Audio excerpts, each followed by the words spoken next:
Hello प्यारे बच्चों, आपका स्वागत है आपके अपने परिवार डेल मैथमेटिक्स में। आज का अपना टॉपिक है समांतर श्रेणी। इसकी क्लास नंबर 6। इसमें अपन पढ़ने वाले हैं 5.2 एक्सरसाइज के पहला और दूसरा क्वेश्चन। आप एंड तक ज़रूर क्लास को देखें। आपको इस क्लास को देखने के बाद जो क्वेश्चन बताए जा रहे हैं उससे संबंधित आपको कोई प्रॉब्लम नहीं रहेगी। तो बढ़ते हैं पहले क्वेश्चन की ओर। एक्सरसाइज हल करेंगे अपन 5.2।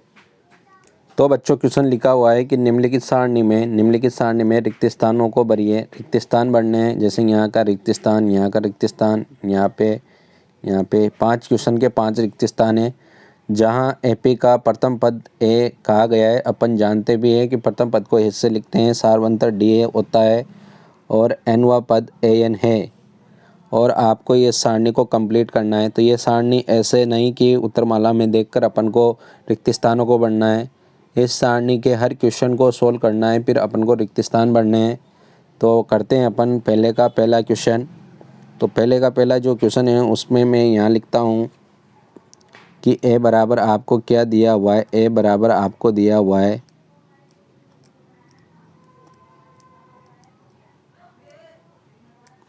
ए बराबर दिया हुआ है बेटा आपको 7, डी बराबर 3 और एन बराबर 8। ए बराबर 7, डी बराबर 3 और एन बराबर 8। और आपसे ए एन का मान पूछा गया है। तो ए एन वाला सूत्र लगा देंगे अपन। ये मान पूछा गया है ए एन का, खाली स्थान ए एन पे है तो ए एन का फॉर्मूला लगा देंगे। तो ए एन का सूत्र लगाएंगे अपन। तो चूँकि ए एन बराबर फॉर्मूला होता है A plus N minus 1 into D. अब इस क्वेश्चन को सॉल्व करते हैं। अब यहाँ पर एन का मान आपसे पूछा गया है तो एन का ही वैल्यू रख देंगे अपन 8, यानी कि ए8 बराबर ए की वैल्यू है 7 प्लस एन की जगह रख देंगे 8 माइनस 1 और डी की वैल्यू है आपके पास 3। बस इसको सॉल्व करना है, आंसर आ जाएगा। तो ए8 बराबर 7 प्लस 8 में से ए गया तो बच गया 7, पीछे आ रहा है 3। तो ए8 बराबर 7 प्लस, अब 7 को 3 से इंटू करेंगे तो 21 हो जाएगा। और ए8 बराबर आपके पास आ जाएगा 7 और 21 मिलकर हो गया 28। तो जो पहला है उसका आंसर है 28, यानी कि अपन को जो रिक्त स्थान में बढ़ना है वह बढ़ना है 28। तो यहाँ लिख देंगे अपन 28 इसका आंसर हो गया। अब सेकंड क्वेश्चन करते हैं। पहले कमेंट करके बताइए आपको ये पहले का पहला क्वेश्चन समझ में आया या नहीं आया। अगर समझ में आया हो तो एस लिखे, अगर समझ में नहीं आया हो तो नो लिखे। बढ़ते हैं अगले क्वेश्चन की ओर।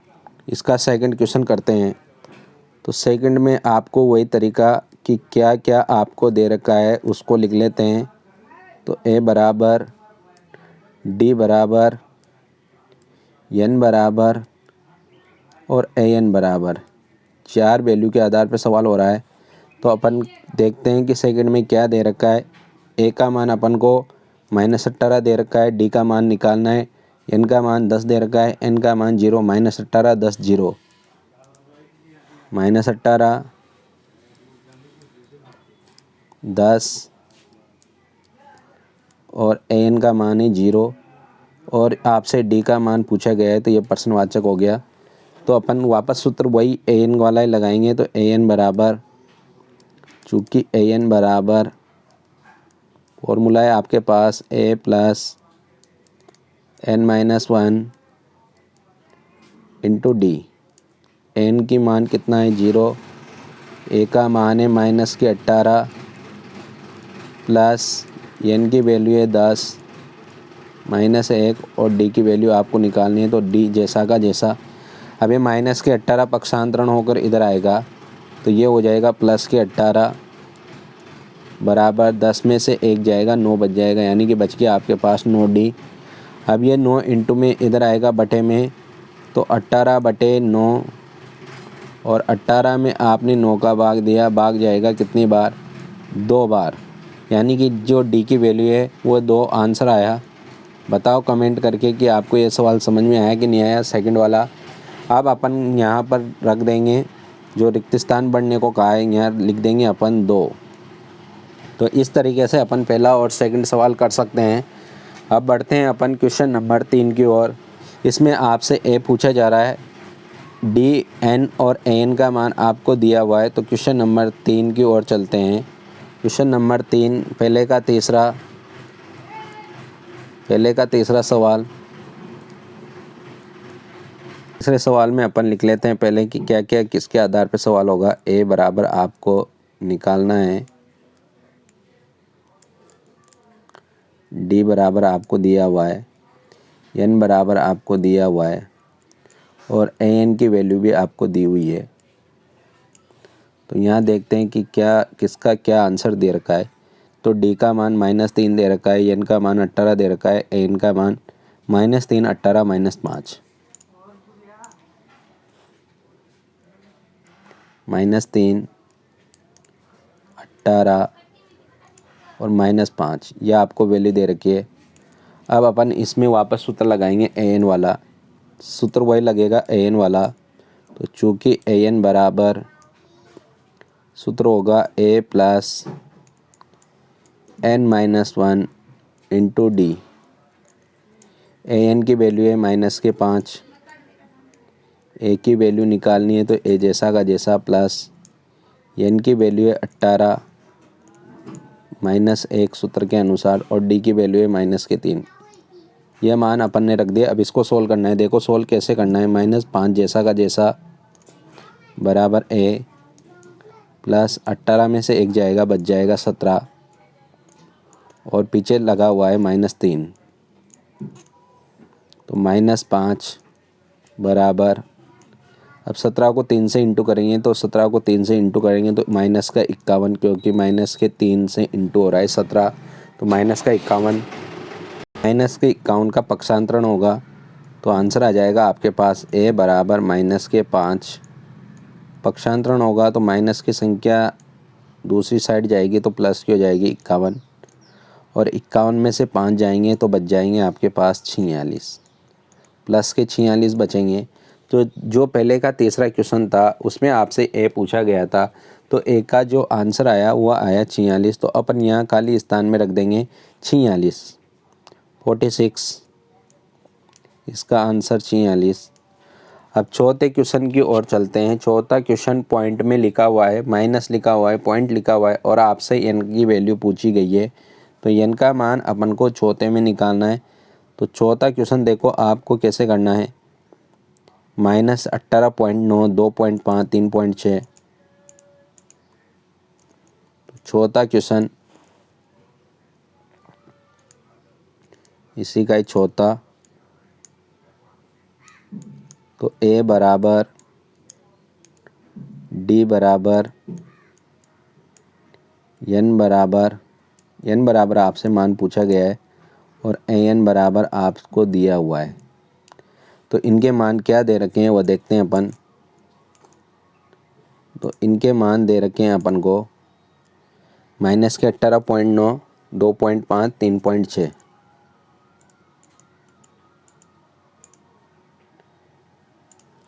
-18.9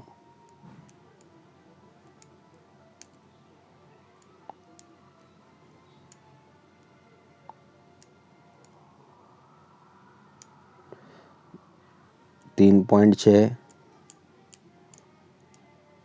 और 2.5 2.5 डी की वैल्यू है 2.5।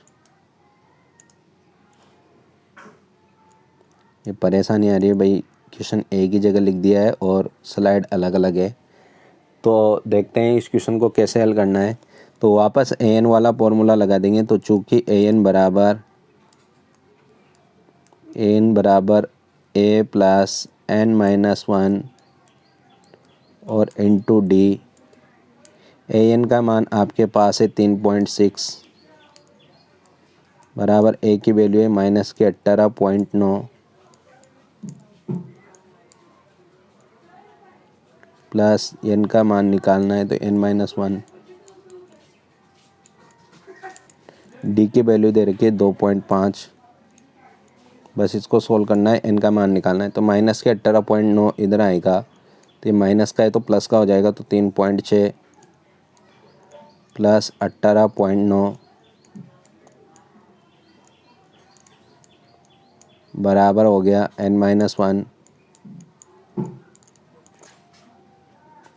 पीछे लिखा हुआ है 2.5। अब ये दोनों जुड़ेंगे तो 6 और 9 मिलकर हो गया 0.5, यहाँ पॉइंट लग जाएगा। हासिल का 1 9 और 3 12 के 2, हासिल का 1, ये 225 बराबर में चल रहा है आपके पास n-1 और 2.5।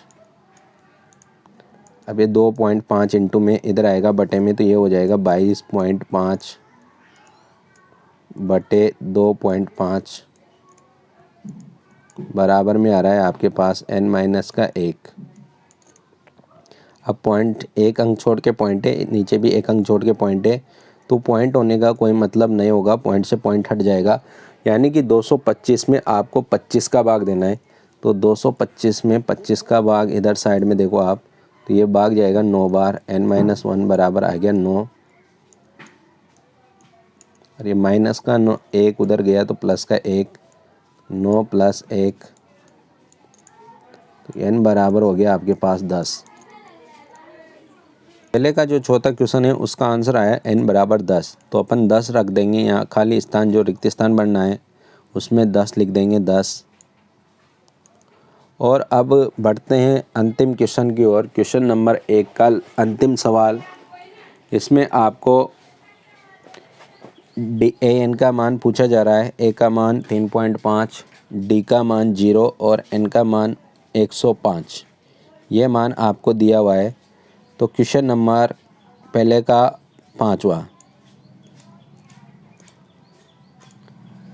पांचवा करते हैं।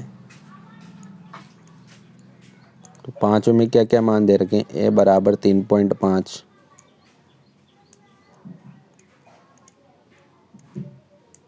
d की वैल्यू 0, n की वैल्यू 105 और an का मान आपसे पूछा गया है।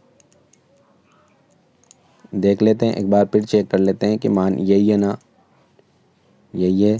तो अब आपको an का मान निकालना है, तो an वाला फॉर्मूला लगा देंगे, चूँकि an बराबर a plus n-1 into D. अब an का मान आपको निकालना है, तो an का मान निकालने के लिए n की जगह 105, a की जगह 3.5 प्लस n की जगह 105 माइनस 1 और d की वैल्यू है आपके पास 0। तो a 105 बराबर 3.5। अब ये 0 की वजह से ये कुछ भी संख्या होकर 0 से जब गुणा होगी तो ये तो बिल्कुल 0 हो जाएगा। तो यहाँ अपन सीधा लिख सकते हैं 0, यानी कि a 105, यानी कि an वाला जो पद आपसे पूछा गया है उसका आंसर आ गया 3.5। यानी कि जो पहले का पांचवा सवाल है उसका आंसर है 3.5, और 3.5 जो आंसर आया वह a के वैल्यू के हिसाब से आया, यानी कि a का जो मान है उसके समान। तो प्यारे बच्चों, ये पहला क्वेश्चन था। कमेंट करके ज़रूर बताएं कि आपको पहला क्वेश्चन किस तरीके से समझ में आया। इस पहले क्वेश्चन में 5 सवाल थे, तो पहले का जो आंसर आया, क्वेश्चन नंबर पहले का जो पहला आंसर आया उसमें 28 आंसर आया। जो सेकंड वाला सवाल था उसमें डी का मान पूछा गया था, तो वो 2 आंसर आया। जो पहले का तीसरा सवाल था उसमें 46 आंसर आया ए की वैल्यू, और जो चौथा सवाल था उसमें n का मान 10 आया, और जो पांचवा सवाल था उसमें an का मान 3.5 आया, जो किसके समान है, a के समान है। यानी कि अगर आपसे कहा जाए कि an का मान निकाला जाए और d की वैल्यू 0 हो तो an का मान हमेशा a के मान के समान होता है। इस बात को ज़रूर ध्यान रखें। बढ़ते हैं अब अपन क्वेश्चन नंबर 2 की ओर। सेकंड क्वेश्चन नंबर 2 लिखा हुआ है, निम्नलिखित में से सही उत्तर चुनिए और उसका औचित्य दीजिए। निम्नलिखित में से जो आपको सवाल दे रखा है उसका सही उत्तर चुनना है और उसका औचित्य दीजिए, यानी कि उसका आंसर एक्सप्लेन कीजिए कि किस वजह से इसका आंसर ये आया। जैसे पहले का आंसर अगर मान लो 97 आता है तो 97 बताइए कि वो किस वजह से आंसर आया या किस तरीके से आपने आंसर निकाला। तो सबसे औचित्य कोई पूछता नहीं है, इनको एमसीक्यू क्वेश्चन कहा जाता है। जो अवसाद वाले क्वेश्चन आते हैं, बहुविकल्पी क्वेश्चन, उनको एमसीक्यू क्वेश्चन कहा जाता है और ये एमसीक्यू क्वेश्चन आपको आने चाहिए। अभी मैं आपको एक एक सवाल करके बताऊंगा, आंसर निकाल के बताऊंगा, लेकिन लास्ट में जब एग्ज़ाम के वक्त आपको से पहले आपको एक मैराथन क्लास मिलेगी एमसीक्यू क्वेश्चन की, जिसमें मात्र 5 सेकंड के अंदर आंसर निकालना बताऊंगा कि किस तरीके से एमसीक्यू क्वेश्चन का 5 सेकंड में आंसर निकाल लेते हैं। तो अभी तो अपन डिटेल से क्वेश्चन को करते हैं, क्योंकि आपकी ये भी क्लासें चल रही है, इसमें आप समझो। फिर इसके बाद में लास्ट में एक मैराथन क्लास लेंगे, उसमें बताया जाएगा कि किस तरीके से एमसीक्यू क्वेश्चन का 5 सेकंड के अंदर आंसर निकालते हैं। तो क्वेश्चन नंबर पहले का अपन आंसर निकालते हैं। पहला जो क्वेश्चन है आपको, उसमें आपसे पूछा गया है कि एपी 10,7,4 डैश का 30वां पद, यानी कि पद पूछा गया है आपसे 30वां। तो इसका जो पहला है, एपी दे रखी है आपको 10,7,4 डैश और आपसे 30वां पद पूछा, यानी कि यहाँ पर अपन निकालेंगे ए बराबर कितना 10। अब डी बराबर अगर अपन निकालेंगे तो डी बराबर पीछे वाले पद, यानी कि 7 में से 10 घटाएंगे तो 7 में से 10 जाएगा तो बच जाएगा आपके पास -3। और आपसे वाह शब्द दिया हुआ है, तो वाह यानी कि 30वां, यानी कि एन का मान दिया हुआ है 30 और आपसे 30वां पद पूछा गया है, यानी कि एन की वैल्यू पूछी गई है। दूसरे का पहले का सोल्व करते हैं अपन, तो चूँकि एन वाला सूत्र लग जाएगा। एन बराबर A plus n-1 into D. N की जगह कितना रखेंगे 30, 30वां पद पूछा गया है तो एन की जगह 30 बराबर ए की जगह 10 प्लस एन की जगह 30 -1 और डी की जगह -3। अब इस -3 को आपको कोष्टक के अंदर लिखना है। सीधा -3 मत लिखना, क्योंकि -3 नज़र आएगा वह, जबकि यहाँ पर दोनों के बीच में गुणा का चिन्ह है। तो कोष्टक में लिखो 31 बराबर 10 प्लस 30 में से 1 जाएगा, बच जाएगा 29। पीछे लिखा हुआ है -3 और 30 बराबर 10 प्लस, अब 29 को -3 से इंटू करेंगे तो हो जाएगा -87 और 10 में से 87 को घटाएंगे तो ये बच जाएगा -77। यानी कि जो आपका क्वेश्चन नंबर दूसरे का पहला था, उसमें अपन को ऑप्शन में आंसर देना था, उसका आंसर आया -87। ऑप्शन में आ रहा होगा, तो यानी कि जो ऑप्शन नंबर सी है वह इसका सही आंसर है। Option number C -87। आप सेकंड क्वेश्चन करते हैं। इसका सेकंड क्वेश्चन में एपी दी हुई है और आपसे 11वां पद पूछा गया है। तो सेकंड क्वेश्चन करते हैं अपन। सेकंड क्वेश्चन किस तरीके से करना है, उसी तरीके से करना है जिस तरीके से अपन ने पहला किया है। तो सेकंड वाले क्वेश्चन को करते हैं। तो सेकंड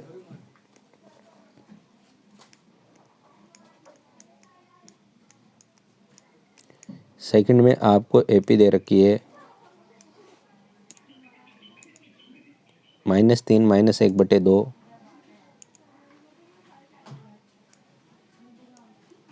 -1/2 और 1 दिया हुआ है आपको 2।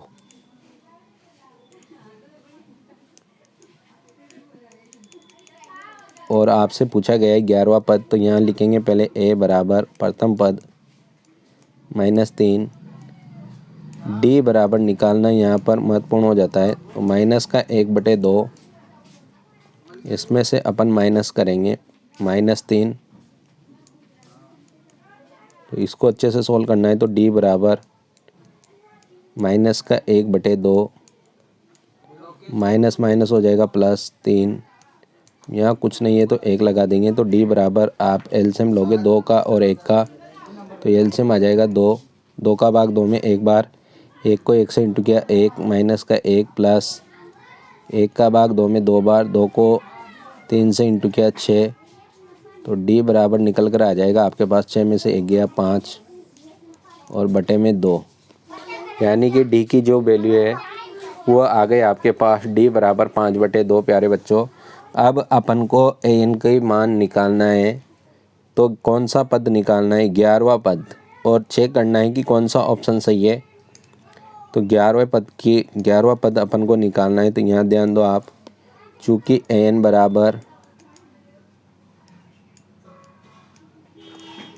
बराबर फॉर्मूला होता है ए प्लस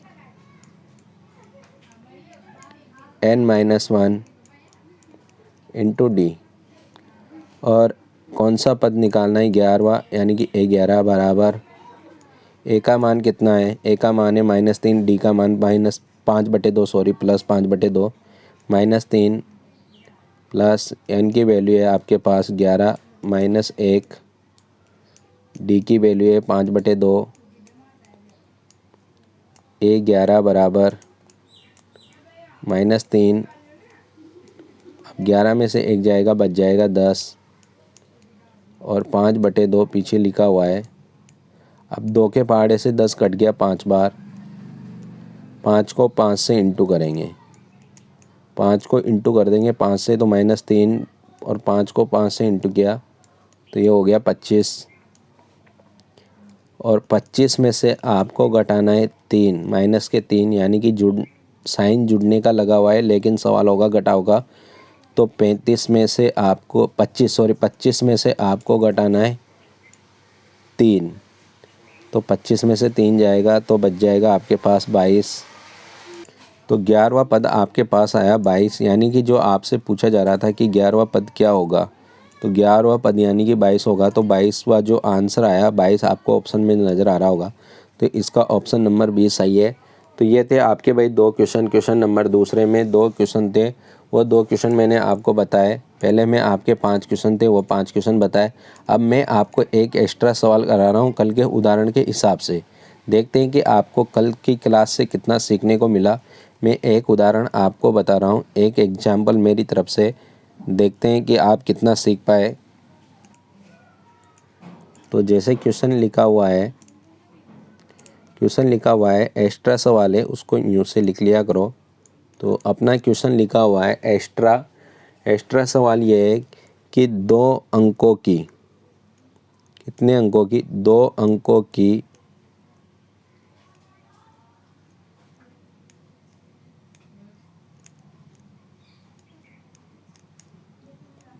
2 अंकों की कितनी सम संख्या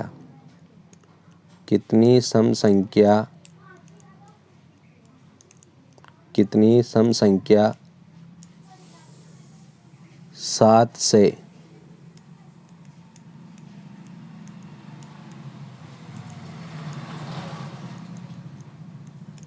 विभाज्य है?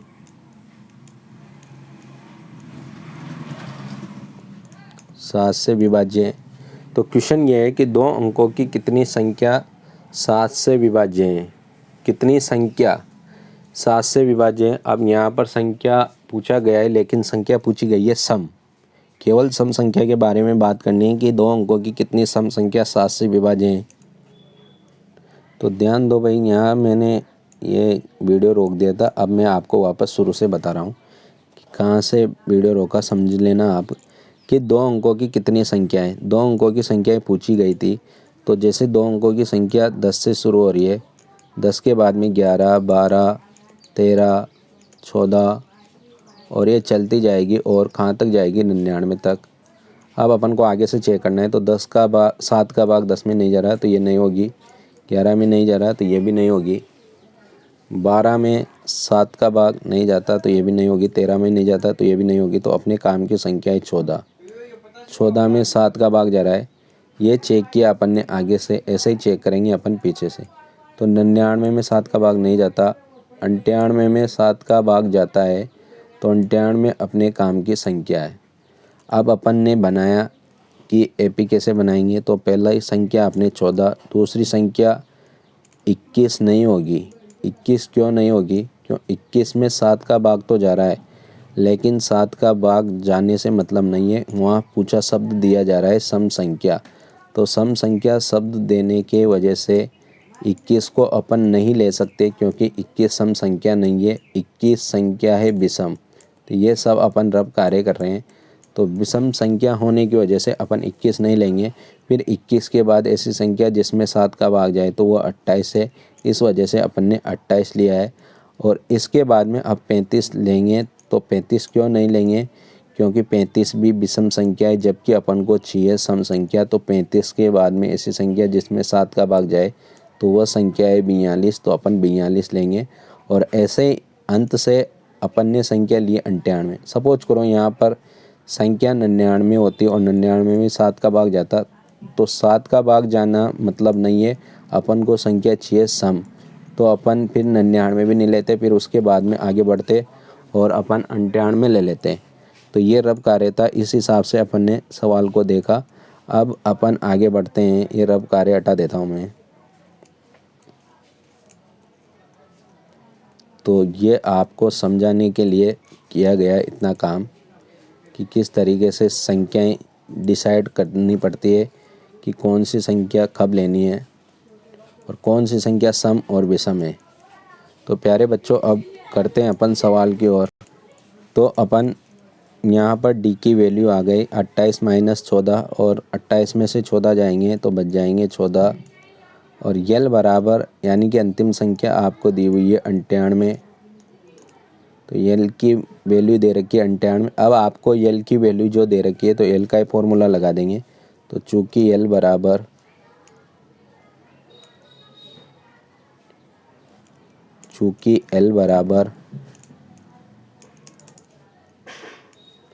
एल बराबर हो जाएगा A plus n minus 1 into D.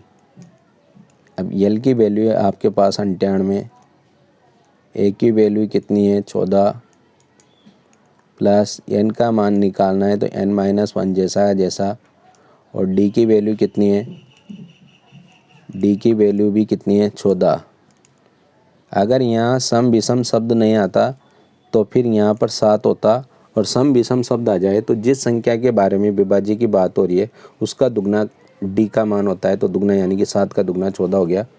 अब इसको सोल्व करते हैं अपन। यहाँ डी की वैल्यू 14, अब ये प्लस की 14 इधर आएगा तो माइनस का हो जाएगा। 98 माइनस 14 बराबर बच गया आपके पास, बराबर आपके पास बच गया n माइनस 1 और इंटू में 14। 98 में से जब अपन 14 घटाएंगे तो बच जाएंगे 84। अब ये 14 इंटू में, तो ये 14 जो इंटू में ही आ जाएगा बटे में, तो 84 बटे 14 और बराबर में आपके पास है n माइनस 1। अब 84 में 14 का भाग देंगे तो 6 बार, 6 बराबर n माइनस 1।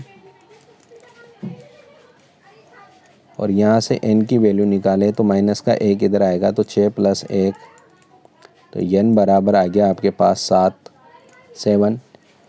ये थे भाई आपके आज के सवाल जो अपन ने सॉल्व किए हैं। अपन ने आज क्या क्या पढ़ा है? अपन ने पढ़ा है, एक तो उदाहरण पढ़ा है एक्स्ट्रा क्वेश्चन के रूप में, और अपन ने पढ़ा है 5.2 का पहला और दूसरा क्वेश्चन। तो प्यारे बच्चों, आज की क्लास आपको कैसी लगी कमेंट करके ज़रूर बताएं, और अपने दोस्तों को इस क्लास को ज़रूर शेयर करें ताकि वह भी कक्षा 10th बोर्ड के महत्वपूर्ण एग्ज़ाम से संबंधित क्वेश्चन पढ़ सके और अपनी तैयारी को पुख्ता करके बेहतर तैयारी कर सके। जो कल की अपनी क्लास होगी वो 5.2 के अगले क्वेश्चन यानी कि तीसरा, चौथा, पाँचवा, छठा, इन क्वेश्चनों के आधार पे होगी। आपको अगर ये क्लास अच्छी लगी हो तो कमेंट करें और एक लाइक ज़रूर करें। और हमारे YouTube चैनल डेल मैथमेटिक्स से आपको इस क्लास की PDF चाहिए तो आप टेलीग्राम चैनल डेल मैथमेटिक्स नेम से ज़रूर ज्वाइन करें। वहाँ से आप टेलीग्राम चैनल से इस क्लास की PDF ले सकते हैं, डाउनलोड कर सकते हैं, वो बिल्कुल फ्री होगी। और आप घर बैठे नोट्स बना सकते हैं क्लास 10th की क्लास 10th की जो मैथ की बुक है उसको पूरा सॉल्व करा दिया जाएगा यूट्यूब पर। आपका वीडियो में एंड तक बने रहने के लिए धन्यवाद।